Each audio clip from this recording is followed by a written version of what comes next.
Pernah tak anda isi minyak penuh, bawa kereta macam biasa, tiba-tiba, cepatnya lampu petrol menyala?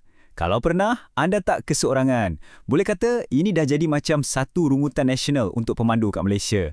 Jadi, jom kita bedah siasat teka-teki ini sama-sama. Adakah ia cuma perasaan kita atau ada sesuatu yang tak kena dekat stesen minyak? Inilah dia soalan cepu masnya. Dan ini bukan setakat keluhan biasa tau. Ini satu kebimbangan yang betul-betul dirasai ramai orang. Jadi dalam perkongsian kali ini, kita akan cuba rungkai misteri ini satu persatu berdasarkan fakta dan bukti yang ada. Baiklah, macam mana siasatan pun, kita kena mulakan dengan suspek yang paling biasa dan paling dekat dengan kita. Sebelum kita nak tuding jari ke orang lain, jom kita periksa dulu kawasan kita sendiri. Maksud saya, kereta dan cara kita memandu tu. Okey, ini semua adalah faktor-faktor yang sains sendiri dah buktikan. Contohnya, gaya pemanduan kita. Kalau kita jenis yang suka tekan minyak mengejut, lepas tu brek mengejut, memang petrol tu disedut laju. Lepas tu, penyelenggaraan kereta. Benda-benda macam penapis udara yang kotor, palang pencucuk lama, tayar yang kurang angin, semua ni memaksa enjin kerja lebih kuat. Dan jangan lupa, aircon. Terutamanya bila kita terperangkap dalam kesesakan lalu lintas, penggunaan aircon tu memang bagi beban tambahan yang besar pada enjin. Tapi, kat sinilah ceritanya jadi menarik. Walaupun kita faham semua sains tadi, mesti ramai yang cakap, saya bawa kereta macam biasa je. Servis pun on time. Tapi kenapa minyak tetap rasa cepat sangat habis? Perasaan ni, dia sangat kuat dan kita tak boleh pandang ringan macam tu je. Baik. Jadi kalau kita dah tolak tepi faktor kereta dan cara pemanduan, apa lagi kemungkinannya? Apa lagi yang boleh jadi punca? Jom kita kembangkan skop siasatan kita dan cari petunjuk-petunjuk lain.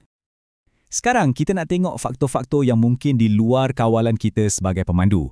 Dan ini melibatkan beberapa perkara yang sangat menarik, termasuklah psikologi kita sendiri sebagai pengguna dan apa jadi bila maklumat rasmi tu tak cukup jelas. Okey, ada 3 petunjuk penting kat sini. Pertama, psikologi harga.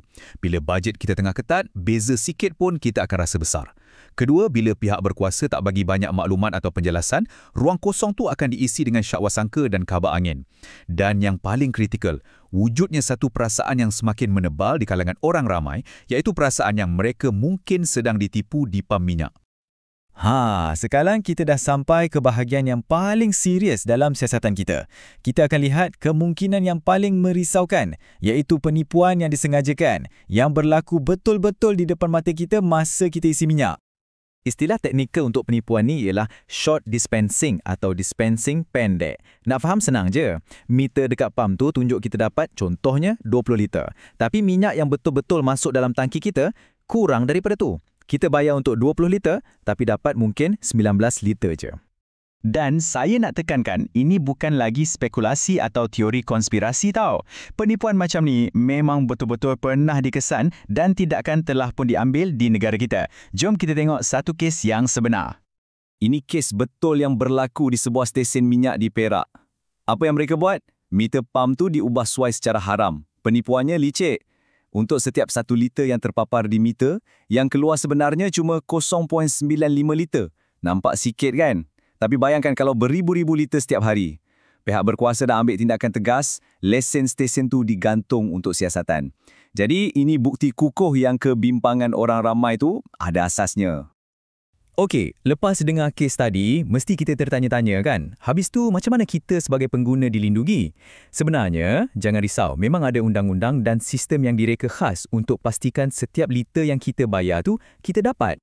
Jadi, sebagai pengguna, ini hak kita yang dilindungi undang-undang. Ingat 4 perkara ni. Pertama, setiap pam wajib ditentukar atau calibrate sekurang-kurangnya setahun sekali. Kedua, mesti ada bukti, iaitu pelekat penentukaran yang sah pada pam. Ketiga, proses ni mesti dibuat oleh agensi yang bertauliah, macam SIRIM atau SGS Malaysia. Dan keempat, ada penguatkuasaan. Stesen yang kantoi menipu boleh didenda atau lesen digantung. Ini hak kita semua. Tapi, inilah plot twist dia. Undang-undang dah ada, sistem dah ada, tapi masalah paling besar ialah kesedaran orang ramai sangat rendah. Ramai antara kita yang tak tahu pun pasal kewujudan pelekat ni. Kalau kita tak tahu apa yang perlu dicari, macam mana kita nak lindungi diri sendiri kan? Untuk selesaikan masalah ni, ada beberapa cadangan yang sangat bagus dikemukakan. Cuba bayangkan, kalau setiap stesen minyak diwajibkan untuk letak satu diagram yang tunjukkan mana pelekat tu. Dan pelekat tu sendiri diletakkan betul-betul sebelah meter supaya susah nak diusik. Pelekat tu pun diseragamkan, ada tarikh luput, ada nombor siri. Dan paling penting, nombor telefon aduan rasmi dipaparkan dengan jelas. Kan senang? Ini akan tingkatkan ketelusan dengan mendadak. Jadi, selepas kita tengok semua bukti dari faktor saintifik sampailah ke kes penipuan dan undang-undang yang ada, kita boleh nampak yang jawapannya agak kompleks. Tapi ada satu kesimpulan yang sangat jelas. Sebagai pengguna, kita sebenarnya ada kuasa dan peranan yang sangat-sangat penting. Okey, ini bahagian paling praktikal. Apa yang anda boleh mula buat hari ini juga? Senang je, ada 4 langkah. Pertama, sebelum pam minyak, luangkan 10 saat untuk cari pelekat penentukaran tu dan periksa tarikh luputnya. Kedua, kalau boleh, isi minyak waktu sejuk macam pagi atau malam sebab petrol lebih tumpat sikit. Ketiga, masa isi minyak, tengok jumlah liter yang masuk. Jangan tengok jumlah ringgit je. Dan yang keempat, kalau anda rasa ditipu atau pelekat tu nampak pelik, jangan diamkan diri. Terus laporkan kepada KPDN. Pada akhirnya, semua ni berbalik kepada satu perkataan yang sangat penting, kepercayaan. Kepercayaan yang kita tak ditipu. Kepercayaan bahawa setiap sen yang kita bayar, kita dapat balik nilainya.